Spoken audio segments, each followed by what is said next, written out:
Welcome to our deep dive today. We're going to be jumping into Good Energy by Dr. Casey Means. Good energy.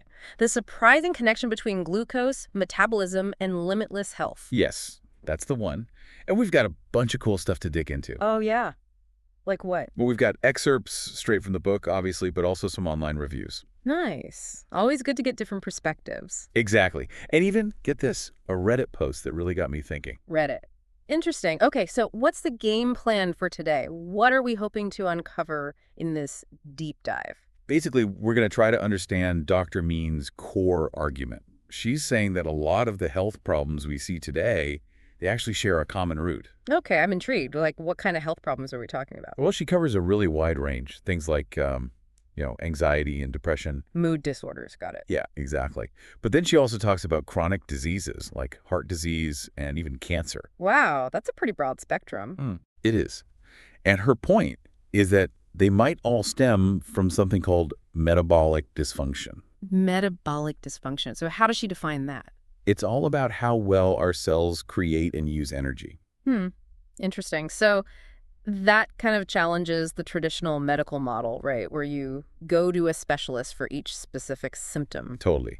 Instead, she's advocating for this holistic understanding of health, looking at the whole picture. Starting with the cells. Exactly. Okay, I see where she's going with this. So she wants us to focus on this, what do you call it?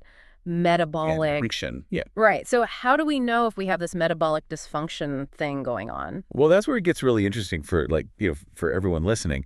She identifies these 5 key biomarkers that can indicate your risk. Ooh, biomarkers. I love a good biomarker. Okay, hit me with them. What are the magic 5? All right, so we've got blood sugar, obviously. Makes sense. Then triglycerides, HDL cholesterol, blood pressure, Okay, keep going. I'm listening. and last but not least, waist circumference. Interesting. So she's saying that even if your numbers fall within the quote-unquote normal range, you could still be at risk. That's exactly what she's saying. She thinks those ranges are way too broad. So even if you're technically not sick, you might not be as healthy as you could be. Right. It's about achieving optimal health, not just the absence of disease.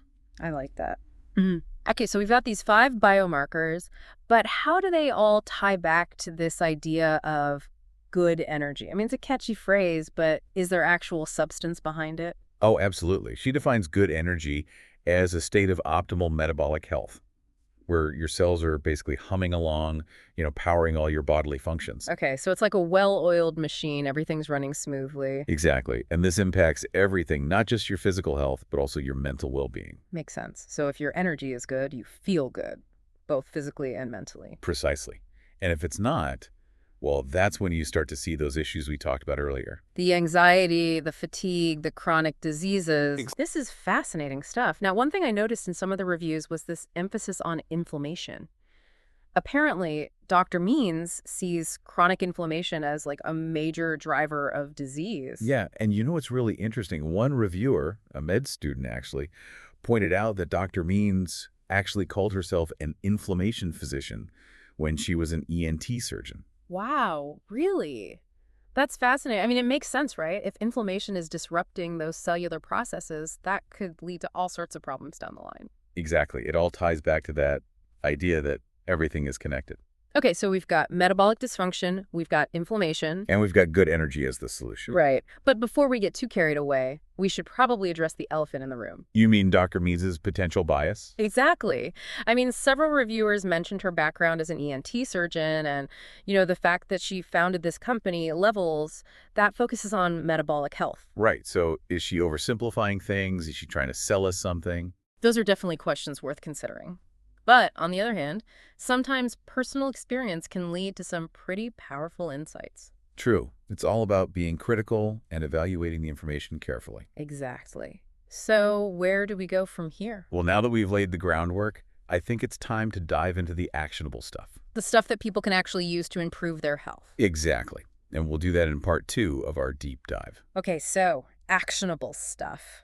Where do we even begin? Well, Dr. Means, she spends a lot of time talking about diet, which makes sense. It plays a huge role in metabolic health. Right. So what's the magic formula? What does she want us to eat? She's really big on cutting out refined sugar. Okay, no surprise there. Sugar's pretty much the devil these days. Yeah, and refined grains, too. Makes sense. Those tend to spike blood sugar, right? Exactly. And then, this one might surprise you, she also says to avoid industrial seed oils. Interesting. I've heard some buzz about those, but haven't really looked into it. Yeah, it's kind of controversial. But her argument is that they contribute to inflammation, which messes with our metabolic processes. So it's not just about calories in, calories out. Nope. It's about choosing foods that support stable blood sugar. And keeping that inflammation in check. Exactly. This all sounds great in theory, but how practical is it really? Oh, she gets that. Dr. Means gives a ton of tips for making these changes gradually. Like what? Give me an example. Well, like instead of soda, try water or unsweetened tea. Okay, that's easy enough. What else? Choose whole grains over refined ones. And just be aware of what oils you're using to cook. Okay, yeah, those seem manageable. Nothing too crazy. Right. It's about finding what works for you and making small changes over time. Sustainability over deprivation. I like it. And speaking of things we can do every day, she's also really big on movement. Okay, yeah, gotta get those steps in. But it doesn't have to be intense workouts. Even just short bursts of activity can make a difference. So taking the stairs instead of the elevator? Yeah. Exactly. Or parking farther away and walking. Just moving our bodies more throughout the day. Yep. And of course, we can't forget about sleep. 7 to 8 hours a night, right? Ideally, yes. And Dr. Means, she really emphasizes quality sleep. Oh, like making sure your bedroom is dark and cool. Exactly.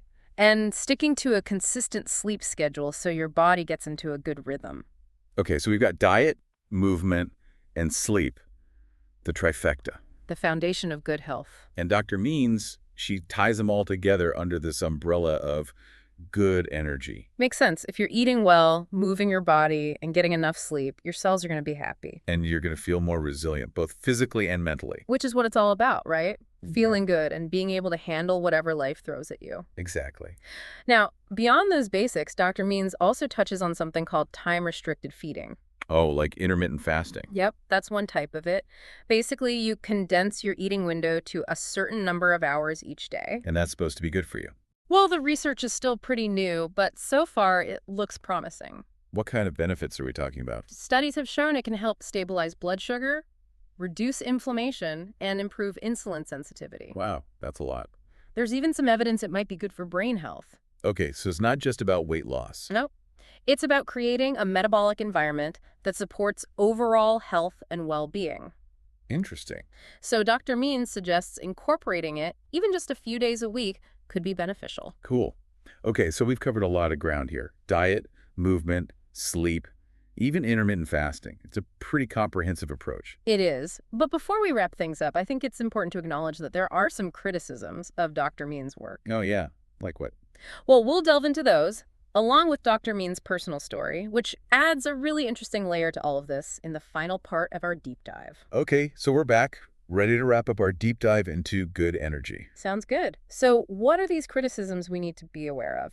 Well, one thing that popped up a lot in the reviews was that some people found her recommendations a bit much. Too extreme. Yeah, like especially the diet stuff. I mean, cutting out all refined sugar, refined grains, certain oils. It can be overwhelming. Yeah, especially if you're just starting out on your, health journey. Right. But Dr. Means, she does acknowledge that. She actually advocates for a gradual approach. Okay, so baby steps. Exactly. It's not about being perfect. It's about finding what works for you and, making sustainable changes. Makes sense. What else? Were there any other criticisms? Some reviewers also pointed out that Dr. Means can be pretty critical of conventional medicine. Yeah, I noticed that too. Like, she doesn't really hold back. Well, she did have that whole inflammation physician thing going on. Right, so maybe she's just, really passionate about getting to the root cause of things. Which, can be a good thing. But at the same time, we do have to acknowledge that there are, amazing doctors out there doing incredible work. Absolutely. It's all about balance, right? Yeah, finding that middle ground. Okay, so before we wrap things up completely, I wanted to touch on Dr. Means' personal story. The part about her mother. Yeah, it was really powerful. And it clearly shaped her whole approach to health. I mean, losing someone you love to cancer, it's got to make you rethink things. Totally. And I think that's what she's trying to do with this book. Help people avoid that kind of pain. Empower them to take control of their own health. Exactly. So it's not just about science and data. There's a real human element to it. And that's what makes it so compelling.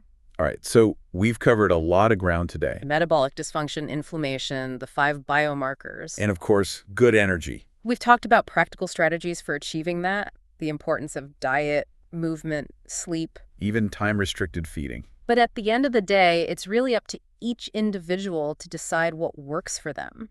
To take ownership of their health and well-being. To be open to new possibilities. Exactly. So as we wrap up this deep dive, we want to leave you with this thought. If good energy is about optimizing our metabolic health, what role does our environment play? our access to healthy food, our stress levels, our social connections. It's a big question, but one worth pondering as you continue on your health journey. Thanks for joining us on this deep dive. We'll see you next time.